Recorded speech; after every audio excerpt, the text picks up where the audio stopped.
जय हिंद दोस्तों, मैं नवीन चौधरी आप सबका अपने नए यूट्यूब चैनल पिकअप इंग्लिश में हार्दिक स्वागत करता हूं। बेसिकली जो टारगेट लेकर इस यूट्यूब चैनल को स्टार्ट किया गया है वो टारगेट है स्पोकन इंग्लिश। मैं पिछले लगभग 20 वर्षों से अपनी क्लासेस ऑफलाइन क्लासेस लेता आ रहा हूं। अब मुझे काफ़ी इंस्पायर किया गया है, was inspired by many of my students as well as my friends to launch a new channel. सो आप सबका हार्दिक स्वागत है मेरे नए चैनल पर। चलिए अपनी जर्नी को स्टार्ट करते हैं। अपने कोर्स का इंट्रोडक्शन देने से पहले, just before introducing my course, I would like to tell you about two proverbs. First, action speaks louder than words. Second, well start or well beginning is half done. Action speaks louder than words means कि आदमी के जो काम होते हैं वो उसके द्वारा बोले गए शब्दों से, यानी कि आप शब्दों से एग्जांपल देते हैं, अरे मैं ये कर सकता हूँ, मैं वो कर सकता हूँ, और जब काम करने का समय आया तो आप फिसड्डी, तो आपके शब्दों का इतना ज्यादा असर नहीं पड़ने जा रहा है और आप बोल कम रहे हैं और काम आपके आप को शो कर रहे हैं, तो वहां पर स्थिति बोली जाती है action speaks louder than words. तो आप बातें और समय वेस्ट ना करते हुए चलिए हम अपने एक्शन पर चालू होते हैं। लेकिन उससे पहले well beginning is half done का मतलब होता है कि कोई भी काम की शुरुआत अगर बहुत सोच समझ कर और अच्छे तरीके से करी जाए तो ऐसा माना जाता है कि वो काम हमने आधा पूर्ण कर लिया है, अब हमें आधे के लिए एफर्ट्स करने हैं। तो इन दोनों को चरितार्थ करते हैं। सबसे पहले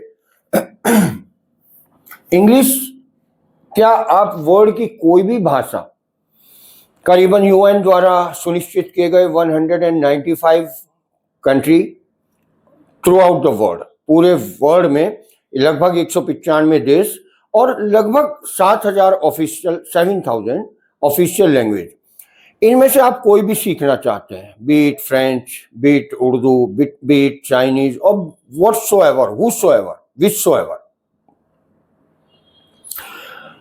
उसे सीखने से पहले आपके मन में दो सवाल आने चाहिए और दोनों के जवाब आपके पास होने चाहिए।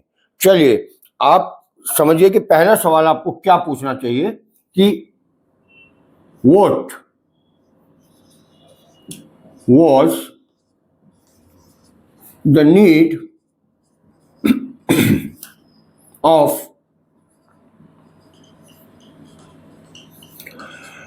language. Dear friend, I'm not only talking about English, but also talking about all other languages. मैं खाली इंग्लिश लैंग्वेज की बात नहीं कर रहा हूं, बल्कि मैं अन्य बहुत सारे सभी लैंग्वेजेज की बात भी कर रहा हूं कि what was the need of language, भाषा की आवश्यकता क्या थी।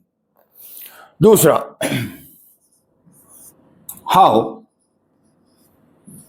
it was originated or developed.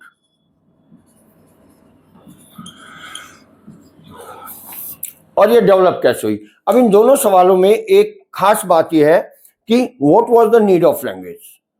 तो आप लोग समझ सकते हैं कि आप लोगों को पहले ये जानना पड़ेगा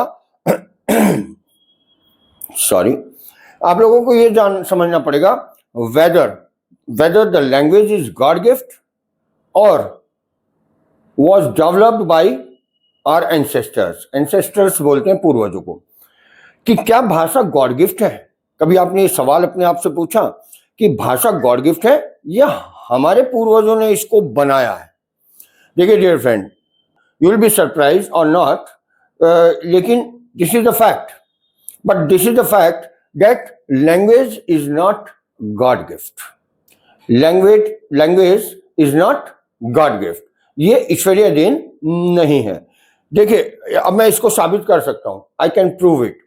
आप जो आपकी नेटिव भाषा होती है, नेटिव यानी जो आपकी घर की भाषा होती है, जो आपकी मूल भाषा होती है, आप जानते हैं वो उसे आप कैसे सीखते हैं।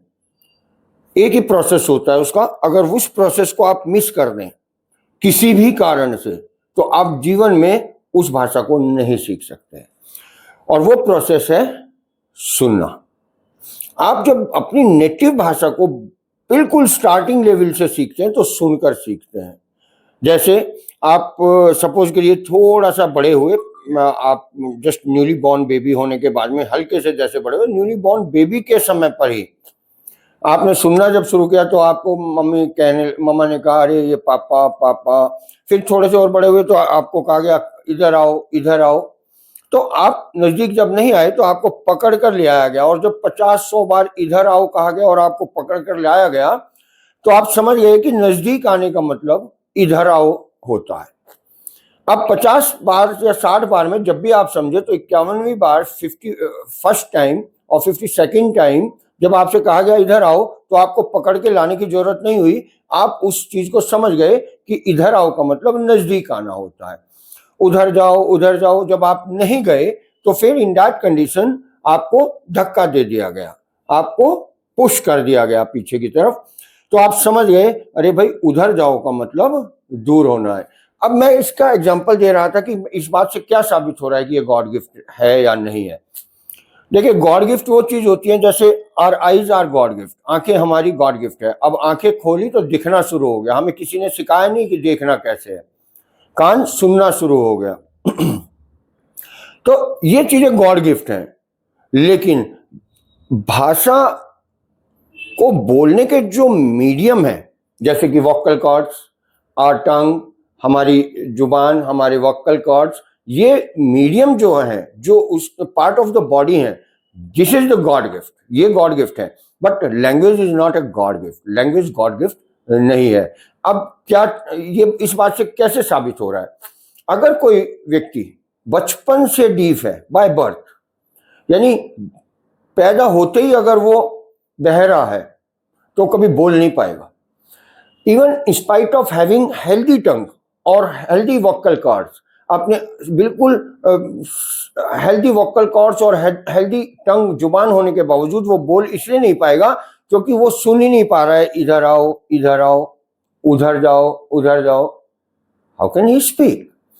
जो बचपन का बहरा होगा वो गूंगा जरूर होगा डियर फ्रेंड। तो ये इससे साबित होता है कि language is not a god gift. If it had been a god gift we would have spoken since our birth. अगर ये गॉड गिफ्ट होती तो जैसे हम आंखों से देखना शुरू कर देते हैं और कानों से सुनना शुरू कर देते हैं तो हम बोलना शुरू कर देते हैं, लेकिन बिना सुने जब तक हम सीखते नहीं हैं तब तक हम बोलते नहीं। तो ये तो बात पक्की हो गई कि language is not a god gift. Now the question arises कि जब ये गॉड गिफ्ट नहीं है तो हमारे जो एंशिएंट एंसेस्टर्स थे, जो एंशिएंट ह्यूमन बींग्स थे, उन लोगों को क्या जरूरत पड़ गई लैंग्वेज की? मैं इन सवालों में आपको सीखने का माध्यम छुपा हुआ है इनके जवाबों में। अब उसे जरूरत क्या हुई? तो जरूरत तो उसको ये हुई कि हम लोगों ने खेती नहीं सीखी थी, खेती नहीं करते थे, हम लोग शिकार पर आश्रित थे या फलों पर हम आश्रित हुआ करते थे। तो शिकार करने के लिए हमें एक सामंजस्यता, कोऑर्डिनेशन की जरूरत होती थी, उसमें एक दूसरे को बताना कि मैं कहाँ हूँ तुम कहाँ हो, ये चीजें बताना एक दूसरे को जरूरी हो गया था। दूसरा, हम लोग गुफाओं में रहते थे, हमसे बहुत ताकतवर प्रजातियां थी जैसे कि मैमथ, जैसे कि आपके चीता, आपके शेर, हाथी और इस तरह के बहुत सारी स्पीसीज हमसे बहुत ज्यादा पावरफुल थी। तो हमारा तो सर्वाइवल का संकट था, हमारा सर्वाइवल खतरे में था, वी वर इन डेंजर। सो जब हमारे पास इतना समय नहीं था, हम सर्वाइवल से ही जूझ रहे थे, हम वहीं से लड़ रहे थे कि हम जिए कैसे। तो ऐसे कंडीशन में हम टाइम क्यों दें किसी चीज को सीखने के लिए? लेकिन ये सर्वाइवल के लिए उन्हें लगा कि जरूरी है। ये सर्वाइवल के लिए जरूरी कैसे लगा कि सपोज करिए एक गुफा में हमारे कुछ पूर्वज बैठे हुए थे, ग्रुप ऑफ आवर एंसेस्टर्स, और वो आग की खोज हो चुकी थी क्योंकि भाषा की खोज आग की खोज के काफी बाद हुई है। इसके उस समय उसने जब बैठकर उसमें से कोई व्यक्ति बाहर गया और बाहर जैसे वो निकला तो निकलने के बाद में कुछ दूरी पर जाकर उसे कुछ झाड़ियां दिखी और वो उसने जैसी झाड़ियां पार करी, फॉर एन एग्जाम्पल बता रहा हूं, तो वो एक खाई में गिर गया या वो एक दलदल में फंस गया। अब वो दलदल में फंस गया तो बड़ी मेहनत कर कर वो वापस आया और आकर गुफा में पहुंचा, बड़ा स्ट्रगल करने के बाद। Now he wants to convey कि भाई उधर मत जाना, फंस जाओगे। Now how could he convey his message? तो भाषा की जरूरत, मनुष्य हमेशा अपने ज्ञान को अपनी अगली पीढ़ी को और अपने परिवारजनों को बांटना चाहता है। We just want to share our feeling, हम अपनी फीलिंग को शेयर करना चाहते हैं जिससे कि हम अपने मनोभाव दूसरे को दे सकें और दूसरे के मनोभाव हमें पता चल सके, तो एक दूसरे के ज्ञान का एक्सचेंज हो सके जिससे कि हमारी लाइफ और हमारा सर्वाइवल इजीली हो सके।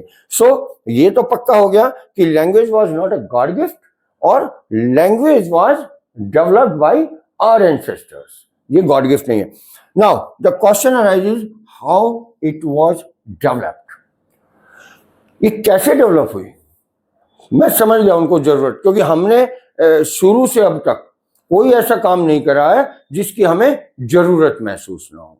जब प्रॉब्लम आई तो ह्यूमन स्पीसीज ने उसको सॉर्ट आउट करा। प्रॉब्लम अब जमाना बदल गया है, अब हम प्रॉब्लम ढूंढ रहे हैं और उसका सॉल्यूशन निकाल रहे हैं। पहले प्रॉब्लम सामने खड़ी हुआ करती थी, तब हम उसका सॉल्यूशन निकाला करते थे। अब क्वेश्चन है how it was developed. So dear friend, ये क्वेश्चन इस क्वेश्चन से बहुत ज्यादा महत्वपूर्ण है उन स्टूडेंट्स के लिए जो कोई भी भाषा सीखना चाहते हैं। भाषा का उदय और उद्भव कैसे हुआ? बेसिकली जब स्टार्टिंग में आदमी नहीं बोलता था तो उसने सबसे पहले पिक्टोरियल लैंग्वेज बनाई। पिक्टोरियल लैंग्वेज बड़ी इजी होती थी, बोलने की जरूरत नहीं होती थी।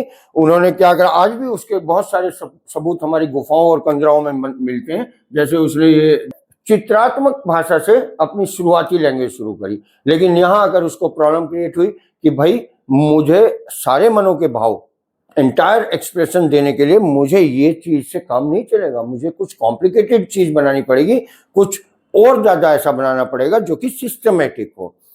अब सपोज करिए वो दलदल में फंसा, दलदल से निकल कर गुफा में आया, आकर वो बता रहा है कि वहां मत जाना, गिर जाओगे। अब इसके लिए तो पता नहीं कितने सारे फोटो बनाने पड़ते और सामने वाला समझ पाता है ना समझ पाता। यहां उसको लगा कि मुझे सबसे ज्यादा जरूरत है लैंग्वेज, या लैंग्वेज नहीं जानता था वो। उसने कहा कि कोई ऐसा मीडियम होना चाहिए, कोई ऐसा माध्यम होना चाहिए जिससे कि मैं अपने मनों के भाव को दूसरा। अब यहां गेम स्टार्ट होता है लैंग्वेज का। मैं फिर कह रहा हूं, इस वाले क्वेश्चन के आंसर में आपको सीखने का तरीका छुपा हुआ है। कोई कहेगा, कोई कहीं आपको लगता होगा कि रट कर सीखेंगे, कहीं लगता होगा ग्रामर पढ़कर सीखेंगे, कहीं लगता होगा कि लोगों के बीच में रहकर सीखेंगे, कहीं लगता होगा पढ़कर सीखेंगे, कहीं लगता होगा सुनकर सीखेंगे, कहीं लगता होगा डिक्शनरी से सीखेंगे। इस क्वेश्चन के आंसर में छुपा हुआ है कि आप कैसे सीखेंगे। देखिए, अगर आप नेटिव लैंग्वेज को सीख रहे हैं तो नेटिव लैंग्वेज को आप रिफाइन कर सकते हैं, सीख तो आप चुके ही हैं। बचपन से जब आपको बोला गया आपने धीरे धीरे उसे अडॉप्ट कर लिया। यहां उसने सोचा कि अब इसको डेवलप कैसे करा जाए, तो इसे डेवलप करने का एक बहुत लंबा एक इतिहास रहा है और आज तक वो फाइनलाइज भी नहीं कर पाए हैं कि ये कब शुरू हुआ था और कब खत्म हुआ। अभी तक वो प्रोसेस में है लैंग्वेज का बनना। उसने क्या किया कि धीरे धीरे, सबसे मजे की बात, उसने सिंबल्स, इस वर्ड को याद रखना, ये वर्ड आपकी जर्नी में सबसे ज्यादा स्पोकन इंग्लिश जाए, वर्ड की कोई भी भाषा सीखने में ये आपके लिए सबसे ज्यादा महत्वपूर्ण है। उसने कहा कि सिंबल्स कुछ ना कुछ, उसने सोचा भी नहीं, उसने प्रोसेस में ले लिया और कुछ सिंबल बनाने शुरू करे। अब जैसे कि हिंदी ने एक सिंबल बनाया, फॉर एन एग्जाम्पल, पढ़ेगा। अब ये पढ़ेगा, सवाल अगर हम ये करें कि यही शब्द क्यों बनाया, चलिए इसे बाद में बताएंगे, कंफ्यूज हो जाएंगे आप। पढ़ेगा जो एक सिंबल बनाया हिंदी ने, उसने ये शो करने के लिए तय कर लिया किसी भी तरह से आपस में मिलकर क्योंकि बहुत ज्यादा बड़ी जनरेशन नहीं होती थी, एक समूह था, तो उस समूह ने अपना एक प्लान बनाया कि ये वाला जब भी हम बोलेंगे पढ़ेगा शब्द, पढ़ेगा जब भी बोलेंगे, तो सामने वाले को समझना है कि ये काम मुझे फ्यूचर में मजबूरी से करना है, तुम्हें वहां जाना पड़ेगा, मुझे सुबह जल्दी उठना पड़ेगा। It means I don't want to wake up early in the morning, मैं जल्दी उठना नहीं चाहता हूं, मुझे उठना पड़ेगा। अब मैं अगर मजबूरी के भाव सामने वाले को देना चाहता हूं, तो और मैं ये बोलूं कि यार मुझे सुबह उठना चाहिए, अब मेरी बात समझिए डियर फ्रेंड, आप अगर ये बोलना तो ये चाह रहे हैं कि सुबह मेरी ट्रेन है 5 बजे और मुझे जल्दी उठना पड़ेगा, और आप ये बोल रहे हैं कि मुझे सुबह जल्दी उठना चाहिए, तो क्या सामने वाला समझ जाएगा? वो सुबह आपको उठाएगा नहीं, पड़ेगा वाली फॉर्म में वो उठाएगा, यार इसको उठना पड़ेगा क्योंकि कोई ना कोई लॉजिक है, कोई ना कोई कारण है। तो पड़ेगा शब्द जो उसने यूज करा, वो यूज करा symbol to express compulsion in future, future में कंपल्सन शो करने के लिए। नाउ द गेम बिगिंस, अब गेम शुरू होता है, और ये आपके लिए महत्वपूर्ण है।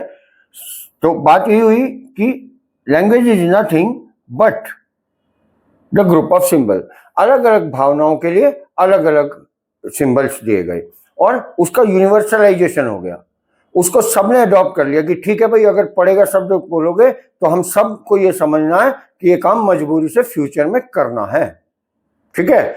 अब देखिए मजे की बात है, एक छोटा सा बच्चा नॉर्थ इंडिया का साउथ इंडिया में चला गया, ट्रांसफर हुआ फादर का, और एक फैमिली नॉर्थ इंडिया में रही।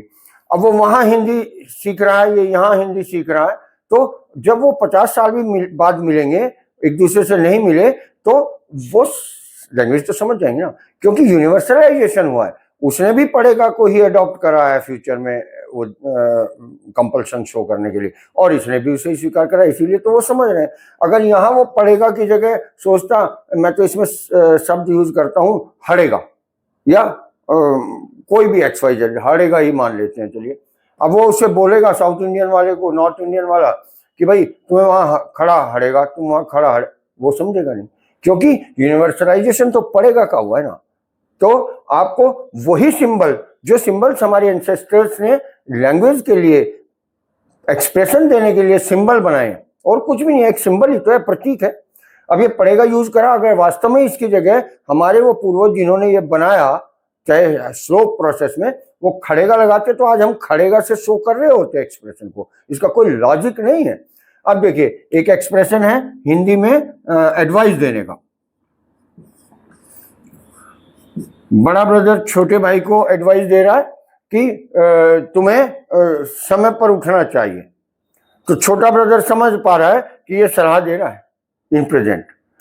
सो अलग अलग मन के भाव को, भाई हमारा टारगेट ही लैंग्वेज में अपने भाव को दूसरे को देना है, तो उसके डेवलपमेंट भी फिर उसी तरह से करा गया कि अलग अलग भाव के लिए अलग अलग सिंबल लगा दिए। अब मैंने क्यों कहा कि नाउ द गेम बिगिंस, अब आपको समझ में आएगा कि आपको सीखना क्या है। अब इंग्लिश ने क्या करा, इंग्लिश में यूरोपियन जो थे वो अलग जगह अपनी इसी समस्या से जूझ रहे थे, उन्होंने अलग जगह इसका समाधान यही ढूंढा। उन्होंने हमने पढ़ेगा का यूज करा, अब वो तो चूंकि हमसे तो अलग रह रहे थे ना, वो समूह अलग था, हम एशिया महाद्वीप में थे, अफ्रीका महाद्वीप में थे, वो यूरोप में थे, तो उन्होंने यहां पर यूज करा विल हैव टू, यानी to express the same expression of compulsion, जिसे कि हिंदी में पढ़ेगा से शो करते हैं, इंग्लिश ने विल हैव टू से शो करा, जिसमें जो एक्सप्रेशन ऑफ एडवाइस हिंदी में चाहिए से शो करते हैं, इंग्लिश ने इसके लिए शुड, मस्ट और टू यूज करा। हमारे यहाँ ये वर्ड अगर यूनिवर्सलाइजेशन इन वर्ड्स का हुआ, तो उनके यहाँ इन सिंबल्स का यूनिवर्सलाइजेशन हो गया, वो सब इसे। अब मैंने फिर वही बताया ना कि अगर पढ़ेगा की जगह आप कुछ और यूज करते हैं तो कोई समझेगा नहीं कंपल्सन है फ्यूचर में, ऐसे ही आप विल हैव टू की जगह कुछ और यूज करते हैं तो कोई समझेगा नहीं आपके एक्सप्रेशन को। हमें करना क्या है, यहां आकर मैं अब अपनी बात को विराम देता हूं। हमें करना यह है कि हमें उनके सिंबल्स को सीखना है कि उस लैंग्वेज के प्रॉपर सिंबल्स किस प्रॉपर पर्टिकुलर जगह पर लगाए गए हैं।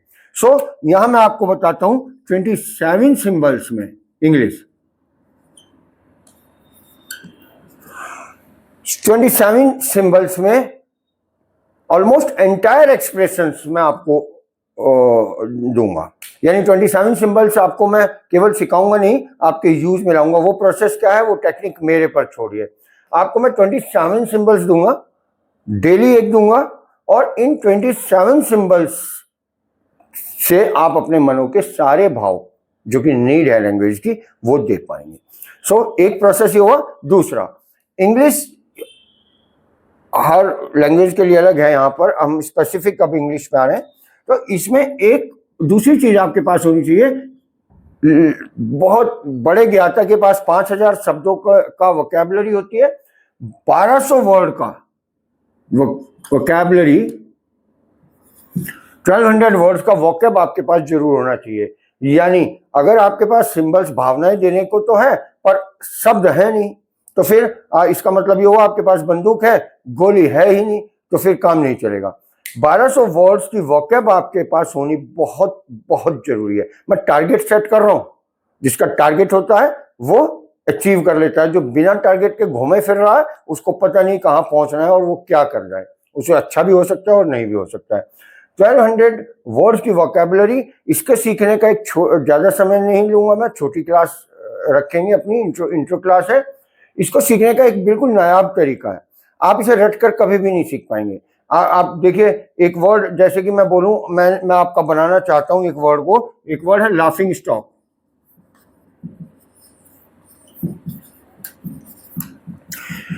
इसको इंग्लिश में बोलते हैं हंसी का पात्र। अब मुझे 1200 वर्ड आपको सिखाने हैं अपने एंटायर कोर्स में, ऑलमोस्ट 90 डेज का होगा, लेकिन 90 डेज में तो आपको मैं इसे वेल वर्स्ड करा दूंगा आपको। क्यों? फिर आपकी प्रैक्टिस जो है वो मैं रेगुलर कराता रहूंगा, जब तक आपकी इच्छा है आप करते रहिए, 2 महीने 4 महीने जितना भी समय आप चाहें। अब वर्ड है लाफिंग स्टॉक, मैं आपका बनाना चाहता हूं, तो आप इसे रटकर कभी याद नहीं कर पाएंगे। फिर अगर याद कर भी लिया तो समय पर यूज नहीं कर पाएंगे। यूज करना is a different thing to learn और टू क्रैम, क्रैम मतलब रटना, is a totally different thing. आपको कुछ नहीं करना है, नॉर्मली आप जाकर एकदम इंग्लिश नहीं बोलने लगेंगे, और बोलेंगे तो आप खुद हंसी के पात्र बन जाएंगे। आपको ये करना है कि हिंदी में ही इंग्लिश के वर्ड्स जो मैं दूंगा आपको वो यूज करने हैं। जैसे कोई किसी ने तुमसे कोई ऐसी स्थिति पैदा करवाई जिससे कि लोग तुम पर हंसने लगे, तो तुम आकर उससे हिंदी में बोलना चाहते हैं, यार तुमने तो मुझे हंसी का पात्र बनवा दिया। वहां मत बोलिए, आप बोलिए, यार तुमने तो मुझे लाफिंग स्टॉक बना दिया। तो ये 1200 वर्ड की वोकैबुलरी मैं आपको इस तरह से दूंगा। सो आज ज्यादा समय ना लेते हुए अपनी क्लास को वाइंड अप करने की ओर जा रहा हूं। टारगेट मैंने आपको दे दिया है 27 सिंबल्स में मैं आपको सारे के सारे टोटल आपके एंटायर एक्सप्रेशंस जो हैं वो कवर अप करूंगा, और लाफिंग वोकैबुलरी जो है वो आपकी दूंगा। अब तीसरी बात आती है रटने वाली। देखो बेटा, रटकर आप बहुत ज्यादा लंबी रेस का घोड़ा नहीं हो सकते हो। रटकर आप एक खास समय पर कुछ खास सेंटेंस बोल सकते हो, बस उसके बाद अटक जाओगे। यहां आपके पास टेक्निक आ गई है, आप वास्टली आप कुछ भी यूज कर सकते हो, किसी भी परिस्थिति में बोल सकते हो। सो रटाएंगे हम भी कुछ सेंटेंस जिनकी जरूरत है, जो इनसे हटकर हैं, उनको हम साथ में आपको देते रहेंगे। सो ये मेरा प्रोग्राम है, ये मेरी प्लानिंग है। आपका टारगेट 27 सिंबल जो मैं आपको दूंगा। कल से डेली मेरी क्लास चलेगी। 1200 वोकैबुलरी रोज में कम से कम आपको 10 वर्ड्स, 8 to 10 वर्ड्स आपको ऐसे कर दूंगा जो आपके अपने हो जाएंगे। क्योंकि अगर आप मेरी क्लास को ज्वाइन करना चाहते हैं 5, 7, 10, 15 क्लासेस के बाद, तो मैं गारंटी लेता हूं कि आपको इंटरेस्ट इतना आने लगेगा कि आप उसे छोड़ ही नहीं पाएंगे। आप अगर लेना चाहें तो आपसे एक रिक्वेस्ट है कि आप चैनल सब्सक्राइब कर दें, नोटिफिकेशन पर ऑल का बटन आप प्रेस कर दें, ताकि मेरी जितनी भी आगे की क्लासेज आए वो आपके सामने पहुंच जाए। एक लास्ट रिक्वेस्ट आपसे कर मैं अपनी क्लास वाइंड अप करता हूं कि आप इसे शेयर जरूर उन दोस्तों से करें। चलिए, आपको जानकारी हो गई, और अगर आपने यहाँ तक वीडियो देखी है तो आप इंटरेस्ट आप में क्रिएट हुआ है, आप अपने दोस्तों को शेयर करें, उसमें आपका भी एक बेनिफिट है। अगर आपके 8 या 10 स्टूडेंट्स, आपके फ्रेंड्स ने आपके साथ ये कोर्स किया, तो एक पोजीशन ऐसी आती है हमारी कोर्स में कि हम उसमें ग्रुप डिस्कशन के लिए एक प्लेटफॉर्म प्रोवाइड करवाते हैं। सो वो प्लेटफॉर्म के लिए आपको अपने फ्रेंड्स मिल जाएंगे, यानी आप अपना फायदा सोचिए, उनका साथ में अगर हो रहा है तो बहुत अच्छी बात है। सो उसे शेयर करिए और कल का आप इंतजार करिए, कल से हम अपनी नई क्लास स्टार्ट करते हैं। Thank you. जय हिंद दोस्तों।